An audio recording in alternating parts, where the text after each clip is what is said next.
Pondé, alguns comunistas defendem que, tipo, alguns já passaram por aqui e falaram, pô, eu não quero, quando eu falo de propriedade privada, eu não quero tomar sua casa, eu não quero tomar seu carro. A gente defende a gente pegar a propriedade dos meios de produção. É essa propriedade que é o nosso objetivo. Tendo os meios de produção, depois a gente vai conseguir dar uma vida melhor para todas as pessoas, uma vida mais digna para todas as pessoas. Sua casa, sua casa. Seu carro, seu carro. Isso daí não me interessa, não. Como se as coisas não estivessem ligadas, né? Uma com a outra. Tanto é que nas experiências históricas socialistas, tudo era do Estado. Inclusive onde você morava. Certo? Sim. Agora, a minha questão com quem fala isso é o agente. Como eles falam, a gente não quer isso, a gente faria aquilo, a gente tomaria os meios de produção, a gente garantiria que todo mundo teria tudo igual. Eu não confio no agente. Na pessoa que diz que faria isso. Entende o que eu estou dizendo? Sim. Porque o que a história mostrou até hoje é que quem começou a fazer isso virou tudo monstro, virou tudo safado, virou tudo corrupto. Saiu destruindo todo mundo que não concordava com eles. Entende? Não existem experiências positivas, por exemplo, a China. A China, ela sempre... Não dá nem para comparar o caso da China. Não podemos. Porque a China, ela sempre foi uma sociedade imperial, em que hoje o Xi Jinping é o imperador. E o Partido Comunista, na realidade, é a aristocracia. Né? E a China hoje, ela tem um certo espaço para a sociedade de mercado, tanto é que ela enriqueceu, né? Então, o sucesso, entre aspas, da China, a China já passou por muita fome, a vida é muito dura aí. Sim. Na China. Mas, seguramente, é porque, na verdade, o Partido Comunista hoje, ele é uma continuidade de um sistema autoritário muito antigo, que o que os chineses fizeram foi olhar para a União Soviética, ver que o regime estava falindo porque não tinha consumo, as pessoas não tinham objetos para comprar, foi ficando tudo muito atrasado, como a gente sabe, nos anos 70, né? E a China olhou para isso e percebeu que ela precisava, de alguma forma, fazer um regime diferente do soviético. Então ela começou a abrir a China para iniciativa privada. Alguma iniciativa privada sem democracia. Sem essa coisa de ficar elegendo, votando, né? Virou um sistema híbrido. Um sistema novo. híbrido, Vamos pegar o que é bom ali, o que é bom aqui no mas que era conceito antigo, deles. né? Eu tive uma vez na China, conversando com um rapaz chinês, e ele falou que o socialismo chinês não podia ser reproduzido em lugar nenhum, porque na realidade era um regime ancestral na China. Essa coisa de você partilhar algumas coisas. Por exemplo, na China você tem casas muito antigas que as pessoas partilham banheiro, partilham cozinha, porque sempre foi muito pobre, né? Sim. Uma população muito grande, muito pobre. Então a ideia de ter banheiro privado e não coletivo, de ter cozinha privada e não coletiva, é muito ancestral, né? Por isso que eu estava falando que era difícil comparar com a China.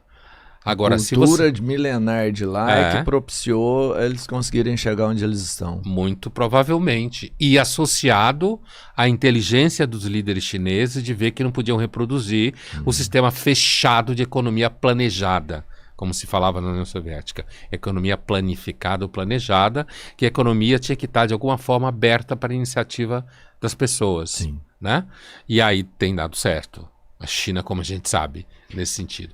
O que a China pode mostrar e todo mundo ficar com medo é que você pode ter riqueza material sem democracia. Esse é um perigo. Aí é o perigo. Até porque, assim, e o que eu queria entender, tem como a gente, de alguma forma, conseguir dar um assistencialismo, uma diminuição nessa diferença social, sem invadir a propriedade privada, sabe? O particular de cada um? Olha, você tem experiências Europa Ocidental, Tudo bem que a Europa foi destruída por 2 guerras e depois da segunda os Estados Unidos jogou dinheiro lá a perder de vista.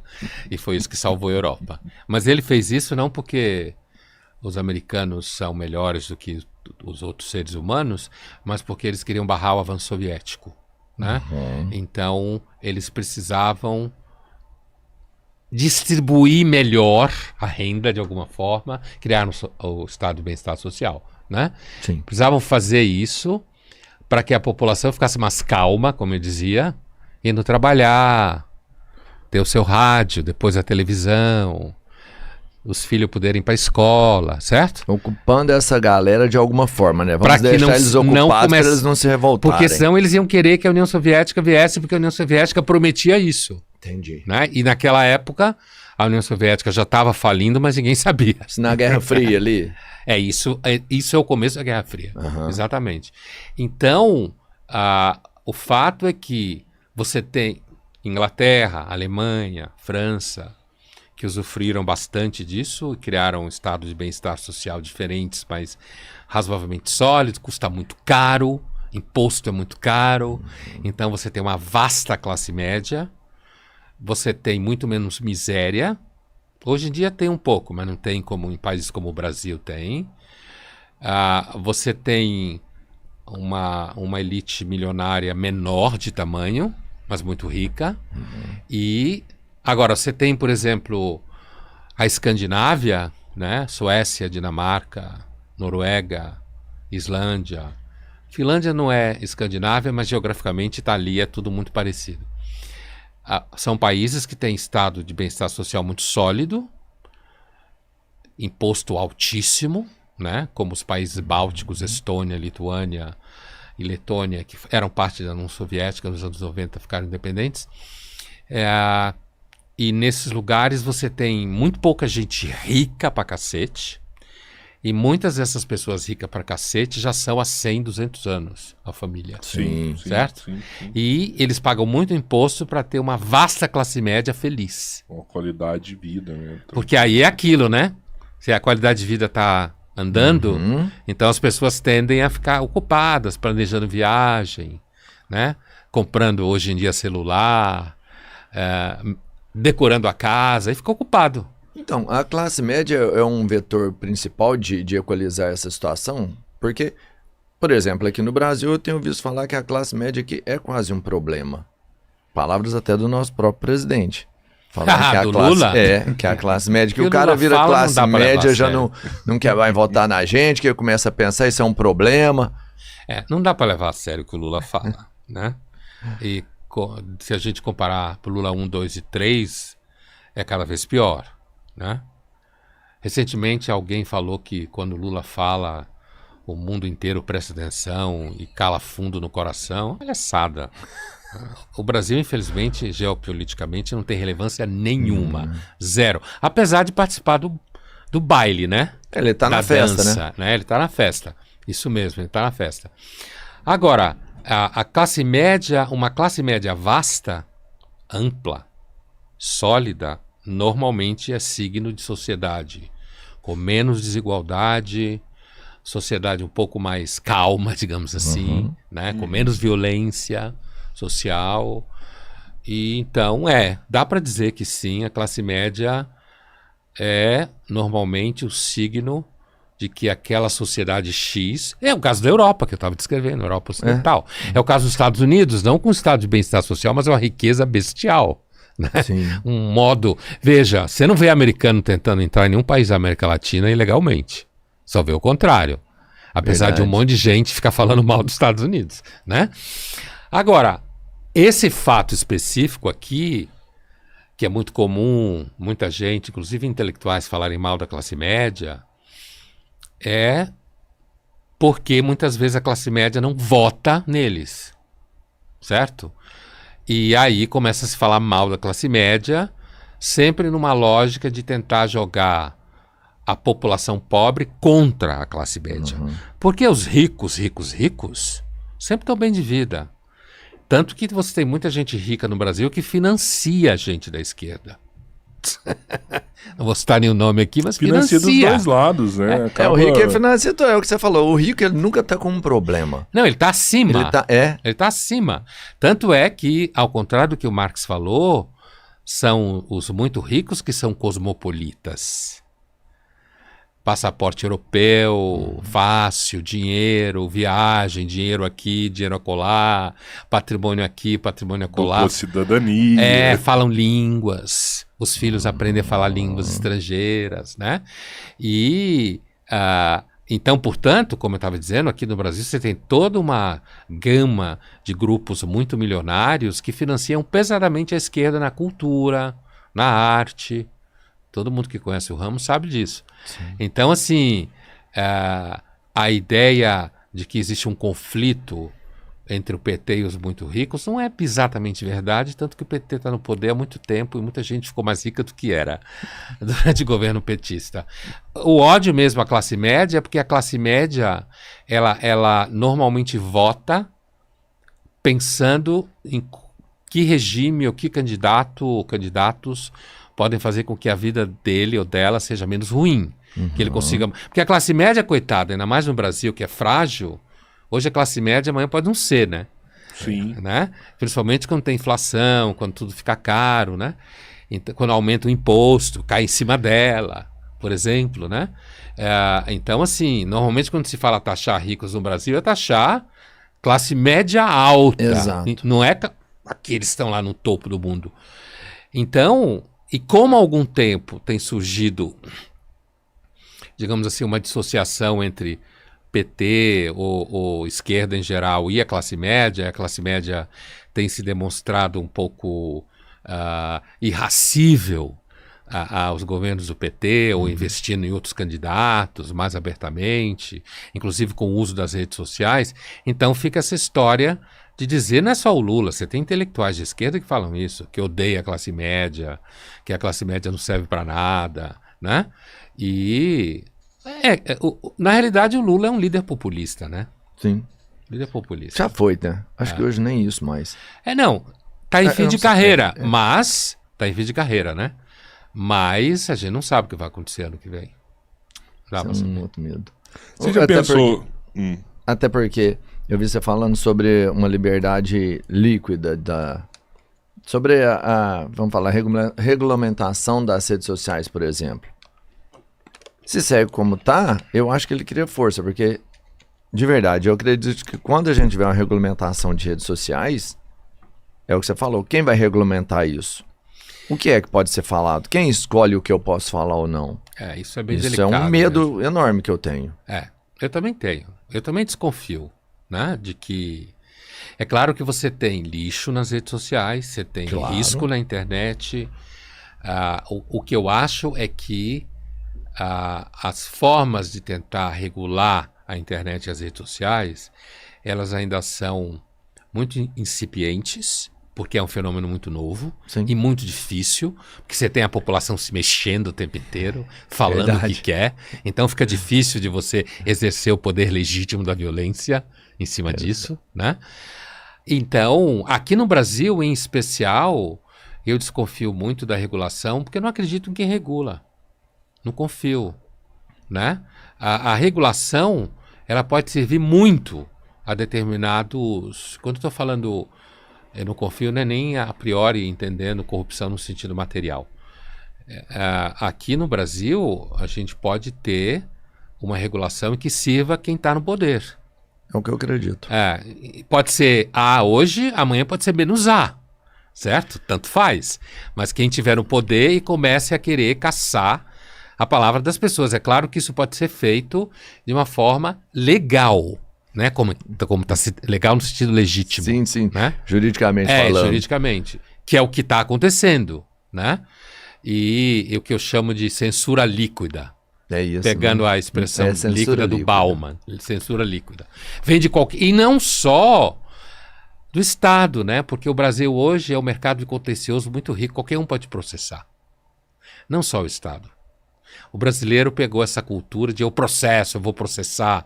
Então, para além da estrutura de controle, da regulação oficial, você tem hoje aqui horizontalmente dentro da sociedade um mecanismo em que qualquer um pode censurar você. Sim. Basta processar você, acusar você de X, você morre numa grana pesada para não ser acusado. Isso tudo funciona como censura líquida. Então, quando recentemente apareceu de novo essa ideia de que o século XXI seria o século do judiciário, sabe? O século XIX foi do parlamento, Sim. o século XX do executivo. Essas sínteses normalmente são muito falhas, e que o século XXI seria do judiciário. Se for do judiciário, vai ser extremamente autoritário mesmo. Porque, inclusive, no Brasil você não elege ninguém Sim. no judiciário. E o judiciário, ele detém o monopólio legítimo da violência. Com um clique, ele acaba com a sua vida. E para você desfazer esse clique, você leva a sua vida inteira de novo. Sim, um amigo meu tinha uma frase dele, ele era muito engraçado, que ele falava assim: eu sou filho de uma cidade muito pequena, eu sou filho do delegado, eu mando prender, eu mando soltar. E então, é isso, ele prende e solta quem ele quiser. Então, se você passa isso para a máquina do Poder Judiciário, que em tese deve garantir a justiça, como se fala, eles mesmos falam, distribuir justiça pela sociedade, e que, sem dúvida nenhuma, é fundamental, porque a ideia de você ter juízes razoavelmente imparciais que julgam é muito antiga, né? E como entendido que você teria que ter pessoas capazes de julgar determinados comportamentos independente do interesse do rei, por exemplo, ou do parlamento. Você tem discussões no século XVII na Inglaterra sobre isso, the judges, como eles falam, os juízes lá, nessa época já. Agora, quando você tem, porque é ser humano, né? Quando você tem um atravessamento desse poder por interesses ideológicos, materiais, aí a coisa fica complicada.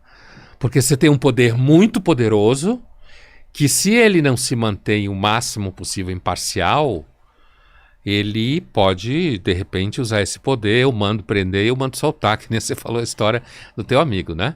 E uma coisa que eu acho bem complicado hoje em dia é a ideia da magistratura ficar muito transparente no sentido...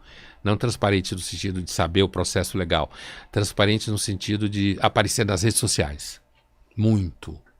Né? A vida privada, as festas, onde come no exterior, certo? Esse tipo de coisa. Normalizar isso pode ser um problema? Pode ser um problema para eles mesmo. Ah, tá. Porque as pessoas... entendeu? Porque as pessoas começam a ver, né? Começam a perceber, começam a somar 2 mais 2 igual a 4. Mas eu acredito que eles têm interesse de mostrar isso. Então, vaidade, né? Sem dúvida nenhuma, a vaidade é um dos pecados fundamentais da internet e das redes sociais, né? Porque torna as pessoas visíveis de alguma forma e rompem um sentimento de relevância que normalmente todos nós temos por razões ontológicas, como tinha em filosofia. A gente é muito frágil, muito precário, né? Agora, ao mesmo tempo, a ideia de você mostrar o quão poderoso você é e, portanto, mostrar o quanto você pode sobre os outros é uma faca de 2 gumes. Porque para você fazer isso e não se sentir ameaçado, você só pode fazer isso se você achar que tem um controle muito grande sobre a sociedade, né? Você faz reuniões milionárias envolvendo toda a elite do Estado e do empresariado. Porque não tenhamos dúvida, o alto empresariado tem vocação ao Estado no Brasil e vice-versa.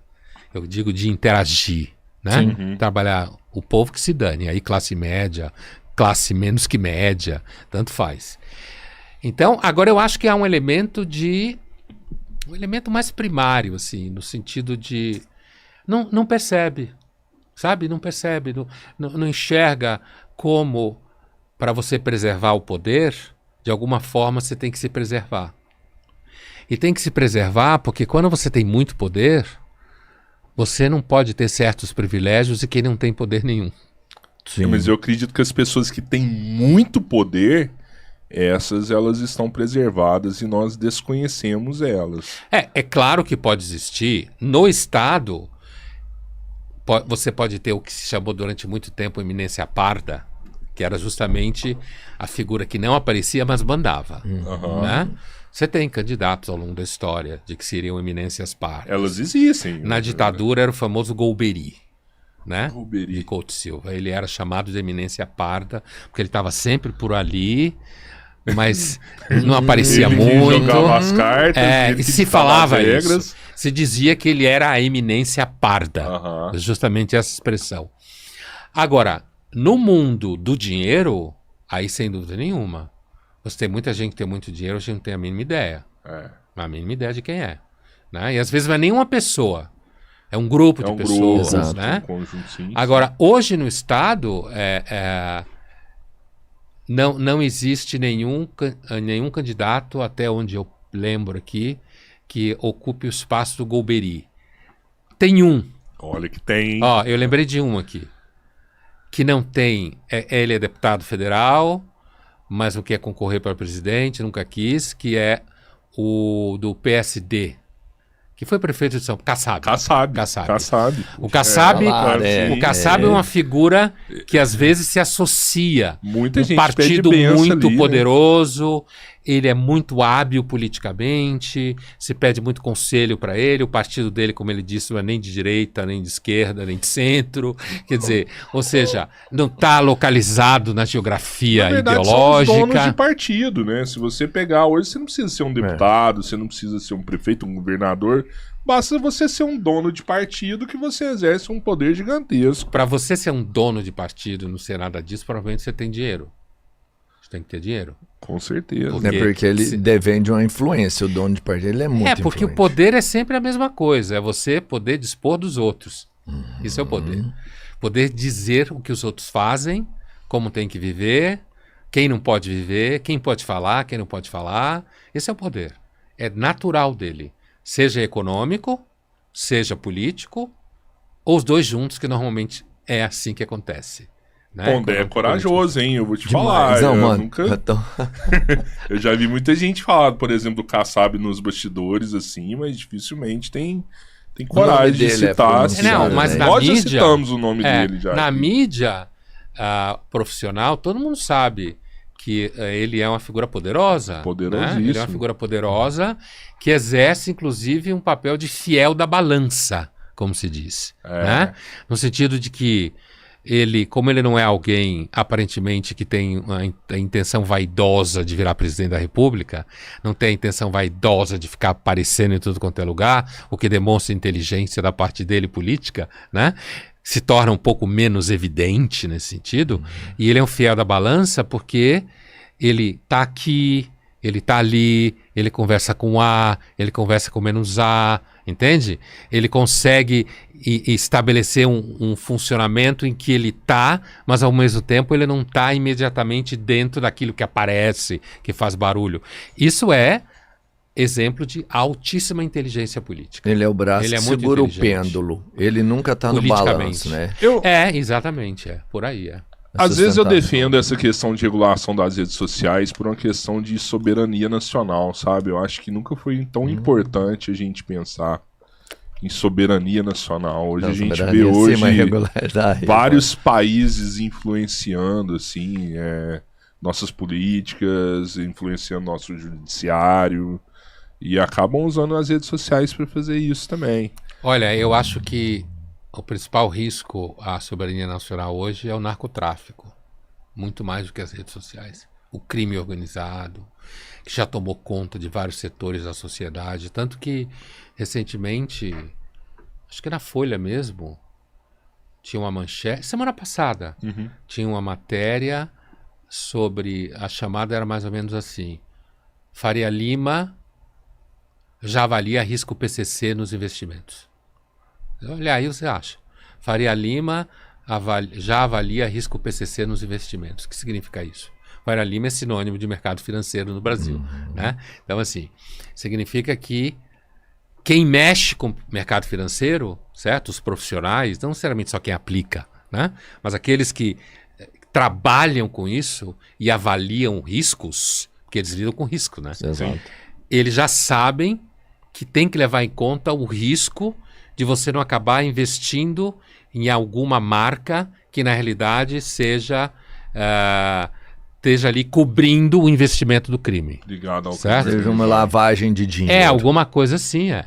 Então, quando quem trabalha com investimento fala isso e reconhece isso de alguma forma, quer dizer, é porque o risco é alto.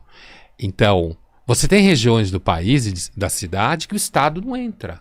Uhum. Todo mundo sabe disso. Várias. Né? Você tem estados como Rio de Janeiro, por exemplo, a Bahia e outros estados em que eles enfrentam um problema grave. Na São verdade, Paulo a gente também. tem prefeituras onde o crime organizado já estão Então, exatamente eu nelas, acho né? que essa perda de soberania, que nos últimos tempos até tem se falado, mas na realidade ninguém toca muito, ela já está instalada, o processo, ela é extremamente arriscada, e eu acho que nesse momento ela ainda é mais perigosa do que o problema real de pessoas de outros países interferirem com a máquina do Estado de outros países. A forma mais imediata que se teme é nas eleições, né? Que Sim. influencia as eleições. Mas ainda assim, identificado o risco, eu acho que ao mesmo tempo que você pode ter um risco desse tipo no campo das redes sociais e da internet, no nosso caso aqui no Brasil, no dia a dia, eu tenho muito mais medo do Estado do que das Big Techs.